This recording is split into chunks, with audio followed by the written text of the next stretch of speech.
And simple and tasty chicken curry ఎలా చేయాలో చూద్దాం రండి. దానికి కావాల్సిన సామాన్లు: బిర్యానీ సామాన్లు, చిన్నగా కట్ చేసిన ఉల్లిపాయలు, పచ్చిమిరపకాయలు, అల్లం వెల్లుల్లి పేస్ట్, టమాటో, మ్యారినేట్ చేసిన చికెన్, గరం మసాలా, జీలకర్ర, కారం, పసుపు, ధనియాల పౌడర్, ఉప్పు, నూనె. ప్యాన్ పెట్టుకొని స్టవ్ ఆన్ చేసి ప్యాన్ పెట్టుకొని అందులో సరిపడినంత నూనె, జీలకర్ర, బిర్యానీ సామాన్లు వేసుకున్న తర్వాత అవి కొంచెం చిటపట ఆడిన తర్వాత మనం కట్ చేసి పెట్టుకున్న పచ్చిమిరపకాయలు, చిన్నగా కట్ చేసి పెట్టుకున్న ఉల్లిపాయలు వేసి కొంచెం వేగనించిన తర్వాత కొంచెం ఉప్పు వేస్తే వేగంగా ఫ్రై అవుతాయి. వేగిన తర్వాత అల్లం వెల్లుల్లి పేస్ట్ వేసి మంచిగా ఫ్రై చేసుకోవాలి పచ్చివాసన పోయేంత వరకు.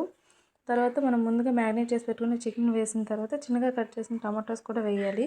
వేసి కొంచెం ఉప్పు వేసి 5 మినిట్స్ మూత పెడితే మెత్తగా టమాటో అనేది మెత్తగా సాఫ్ట్గా కుక్ అయిపోతాయి. అయిన తర్వాత రెండింటిని కూడా బాగా మిక్స్ చేసిన తర్వాత అందులో సరిపడినంత ఎవరెస్ట్ గరం మసాలా అయితే నేను యూజ్ చేస్తున్నాను.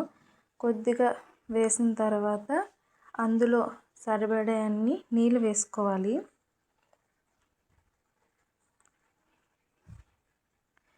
నీళ్ళు వేసుకున్న తర్వాత స్టవ్ ఆన్ చేసి మూత పెట్టి తీసిన తర్వాత దాని చుట్టూ కూడా నూనె చేరిన తర్వాత super and tasty chicken curry ready.